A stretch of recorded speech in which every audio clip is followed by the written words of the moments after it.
wolf pup's eyes held the intelligence of something ancient and deadly, far too knowing for a creature that couldn't have been more than 8 weeks old. Maya froze on the forest trail, her hiking boots grinding against loose gravel. Those eyes, silver as moonlight on water. They tracked her every breath with an intensity that made her skin prickle. The pup lay crumpled against the base of an old oak, one hind leg twisted at an unnatural angle, matted fur dark with what could only be blood. Every instinct screamed at her to run. Instead, she knelt. "Easy," she whispered, extending a trembling hand. The pup's lips pulled back, revealing teeth too sharp, too white. But something in those silver eyes, desperation, recognition, made her inch closer. "I'm not going to hurt you."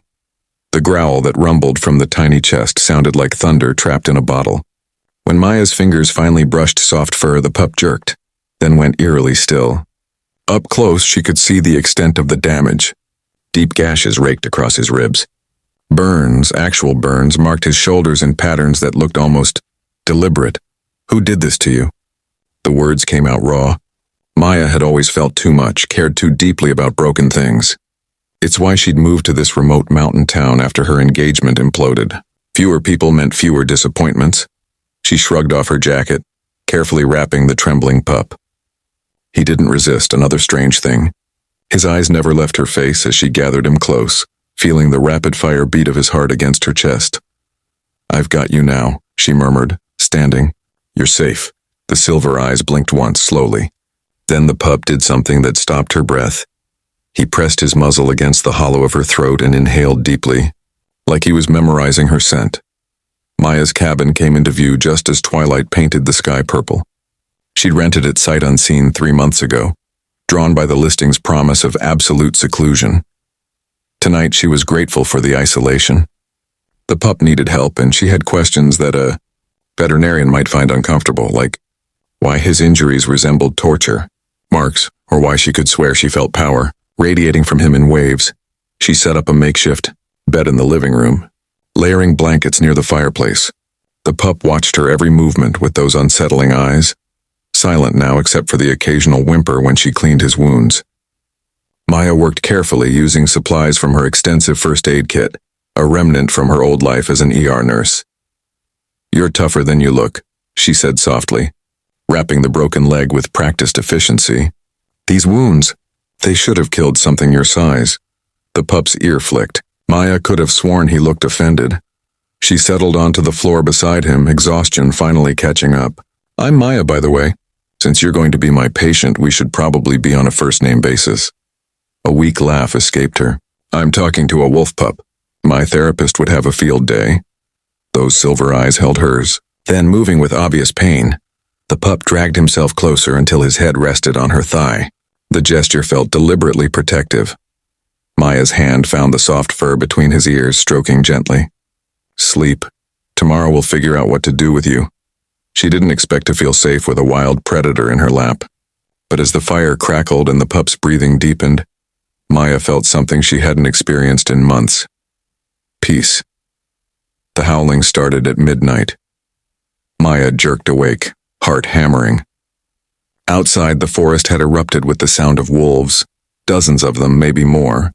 Their voices rose and fell in haunting harmonies that seemed to shake the cabin's foundations. The pup was gone from her lap.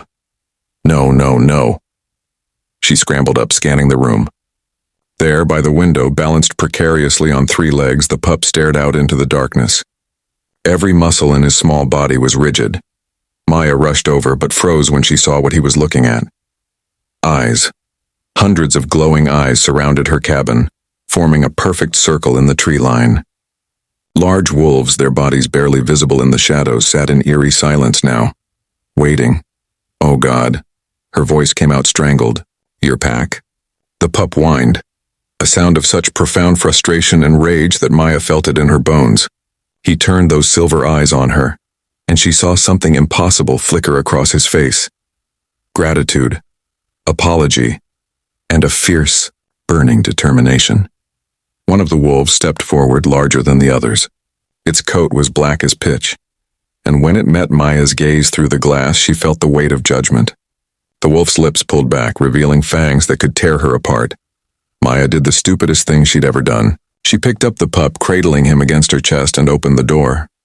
"He's hurt." Her voice shook but held steady. "I'm helping him." The black wolf's growl rolled across the clearing like an avalanche.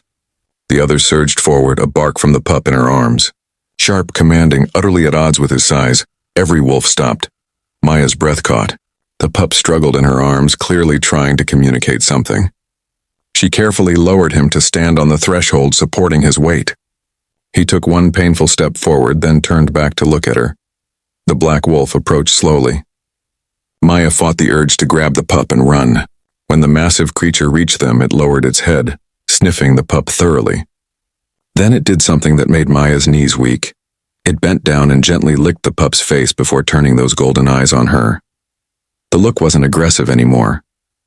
It was assessing, calculating. The black wolf studied her for a long moment, then lifted its muzzle to the sky and howled. One by one, the others joined in, a sound that spoke of loyalty, grief, and something that sounded dangerously like reverence. Then, as suddenly as they'd appeared, the wolves melted back into the forest. All except one, a silver-gray female who lingered, her gaze moving between Maya and the pup. She took 3 steps backward, paused, then vanished into the shadows.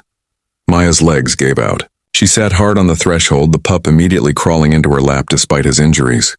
"What just happened?" she whispered. "What are you?" The pup pressed closer, his small body trembling. She could feel his exhaustion, his pain, and underneath it all, something else, something vast and powerful, temporarily trapped in too small form. Maya carried him back inside, her mind racing.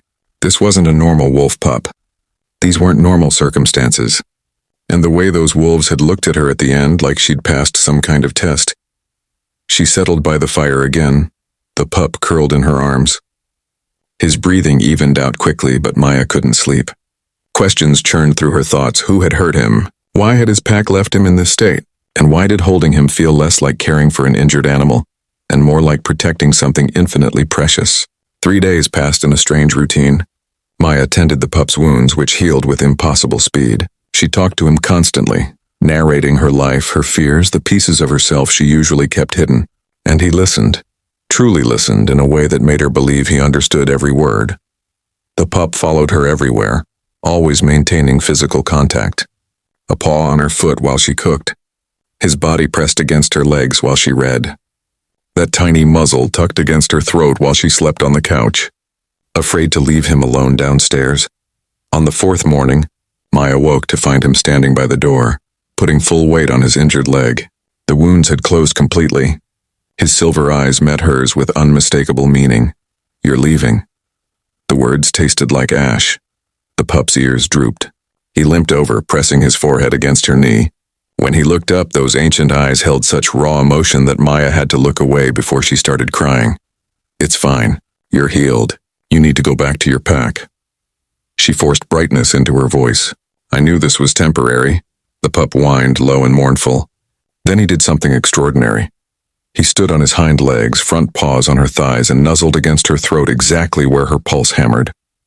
The gesture was possessive, protective, a promise.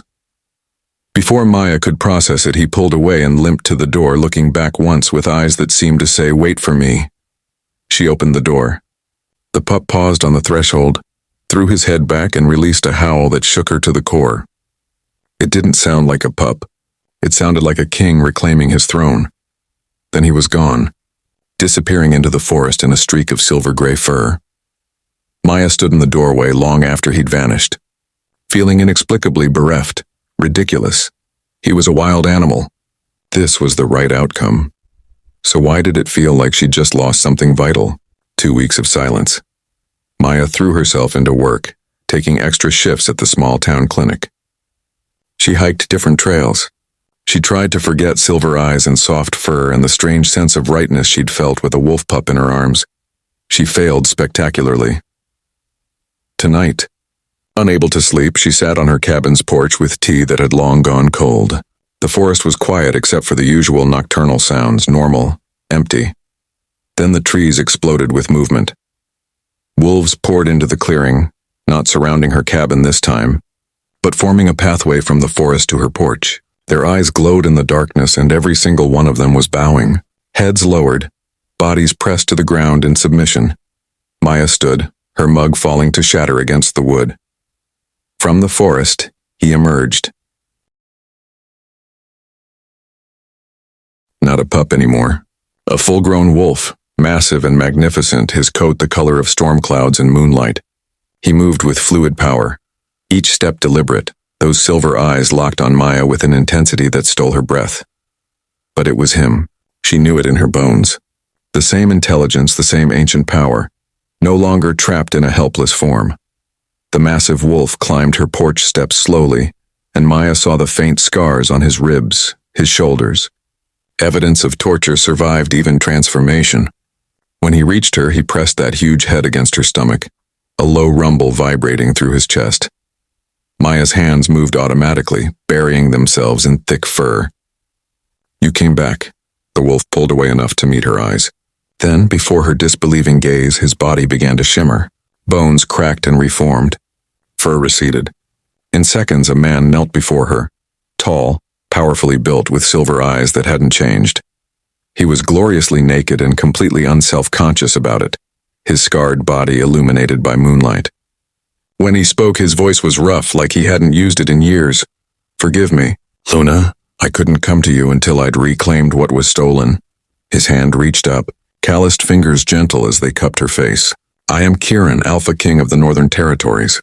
My brother attempted to murder me, used dark magic to trap me in pup form. He thought he'd killed me. Instead, his thumb brushed her cheekbone and his expression softened into something devastating.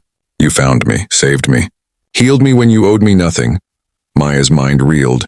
"Alpha King, Luna? My pack recognized what I knew the moment you touched me." His eyes held hers, fierce and tender. "You are my true mate, Maya, my Luna, the one my soul has searched for across centuries." His voice dropped to a whisper. "And now that I've reclaimed my power, now that I'm whole again, I've come to claim you, if you'll have me." Behind him, the wolves began to howl, a sound of joy, of celebration, of welcome. Maya opened her mouth to respond, but Kieran suddenly stiffened. His head whipped toward the forest, eyes blazing. The howling cut off abruptly. "No." The word came out as a growl. He couldn't have. A new sound drifted from the trees.